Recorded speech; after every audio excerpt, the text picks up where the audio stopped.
I always hope that no matter how small the original problem is, it's going to grow into bigger and bigger proportions that get completely out of control, and I'll give you a concrete example. Let's say a water main breaks in downtown Los Angeles and it floods an electrical substation, knocking out all the traffic lights and tying up the entire city, and emergency vehicles can't get through. And at the same time, one of those month-long global warming heat waves comes along, but there's no air conditioning, there's no water for sanitation, so cholera, smallpox, and dysentery break out, and thousands of people start dying in the streets. But before they die, parasites eat their brains, and they go completely fucking crazy, and they storm the hospital, but the hospital can't handle all the casualties, so these people rape all the nurses and set the hospital on fire. And the flames drive them even crazier, so they start stabbing social workers and garbage men. And a big wind comes along and the entire city goes up in flames, and the people who are still healthy, they get mad at the sick people and they start crucifying them, nailing them to crosses, trying on their underwear, shit like that. Then everybody smokes crack and PCP and they march on City Hall where they burn the mayor at the stake, strangle his wife, and take turns sodomizing the statue of Larry Flint. And at this point, it looks like pretty soon things are going to start to get out of control. So everybody panics and tries to leave the city at the same time. And they trample each other to death in the streets by the thousands, and wild dogs eat their corpses. And the wild dogs chase the rest of the people down the highway, and one by one the dogs pick off the old fucks and the slow people because they're in the fast lane where they don't belong. Get the fuck out of the fast lane if you're an old fuck, if you're a slow fuck. Get over on the right. Get over on the right.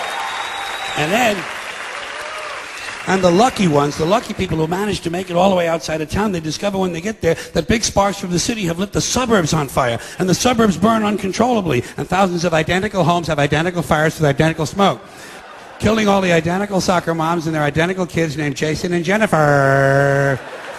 And now the fire spreads to the farmlands, and the farmlands burn intensely at 425 degrees, creating millions of baked potatoes. And as the farmlands burn, thousands of barns and farmhouses begin to explode from all the hidden methamphetamine labs.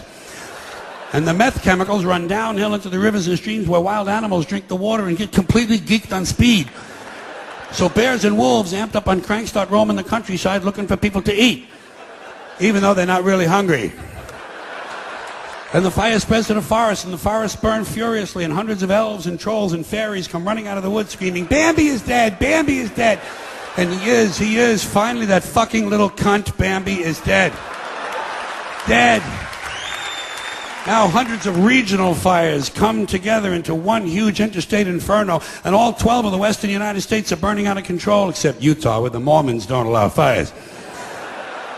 And the fire spreads across the Great Plains, toasting the wheat, cooking the cattle, and producing hamburgers, actually. Then it leaps the Mississippi and races through the South, blowing up stills, interrupting lynchings, and killing millions of inbred people. And then it turns northeast and it heads for Washington, D.C., where George Bush can't decide if it's an emergency or not. He can't decide this. He doesn't know. It's hard. Oh, it's hard work. You know? No. Yeah, he can't decide because Dick Cheney is in prison. So instead, he takes a nap. He takes a nap. He puts his empty, fucking brainless head down on the little pillow his mother gave him at Christmas time, and he takes a fucking nap. So the fire moves to Philadelphia, but it's a weekend, and Philadelphia's closed on the weekends. So the fire moves to New York City, and the people in New York tell the fire to go fuck itself. Go fuck yourself. Yeah. And it does. Yeah. And it does. So instead it burns down Long Island and Connecticut, killing all the rich white assholes and completely destroying their evil faggoty golf courses. And while all this is going on, Canada burns to the ground, but nobody notices. And now the entire North American continent is on fire, producing a huge thermal updraft and creating an incendiary cyclonic macro system that forms a hemispheric megastorm, breaking down the molecular structure of the atmosphere and actually changing the laws of nature. Fire and water combine, burning clouds of flaming rain fall upward, gamma rays and solar winds ignite the ionosphere, creating huge clouds of ionized plasma. Bolts of lightning 20 million miles long begin shooting out of the North Pole, and the sky fills up with green shit. And then suddenly, the entire fabric of space-time splits in two. A huge crack in the universe opens, and all the dead people from the past begin falling through.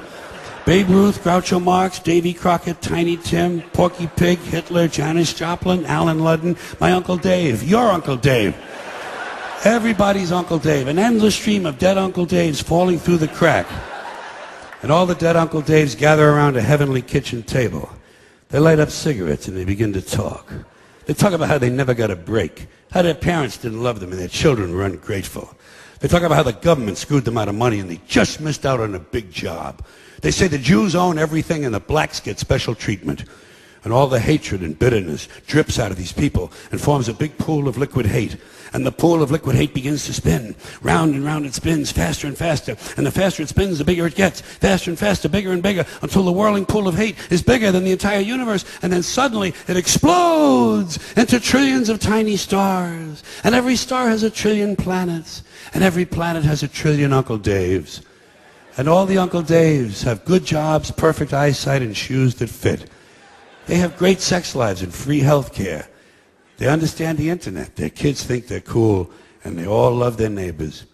And every week, without fail, Uncle Dave wins the lottery. Forever and ever, till the end of time, every single Uncle Dave has a winning ticket. And Uncle Dave is finally happy.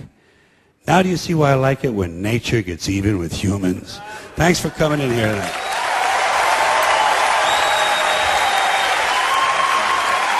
Thank you. See you later.